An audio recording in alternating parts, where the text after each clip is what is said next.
সোহাগ চাঁদ ধারাবাহিকে সোহাগ চরিত্রে অভিনয় করে রাতারাতি জনপ্রিয় হয়েছেন অভিনেত্রী অন্বেষা রায় মুখোপাধ্যায়। এরপর প্রায় 8 মাসের বিরতি। অতিরিক্ত ওজনের জন্যই নাকি কাজ পাচ্ছিলেন না তিনি। একটা ধারাবাহিকেই বাজিমাত করে এবার বলিউডে ডাক পেলেন অন্বেষা। কার্তিক আরিয়ানের আগামী ছবির জন্য একটা গুরুত্বপূর্ণ বাঙালি চরিত্রের জন্য অডিশনের ডাক পান অন্বেষা।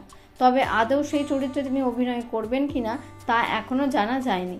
যদিও কার্তিক আরিয়ানের ছবিতে কাজ করে অন্বেষার কেরিয়ারে একটা বড় ব্রেক হবে।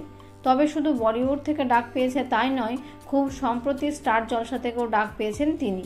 টেন্ট প্রযোজনা সংস্থার তরফে স্টার জলসার পর্দার আসন্ন নতুন ধারাবাহিক কম্পাসে গুরুত্বপূর্ণ চরিত্রে দেখা যাবে এই অভিনেত্রীকে।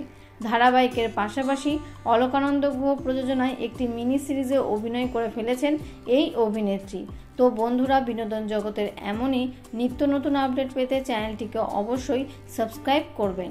ধন্যবাদ।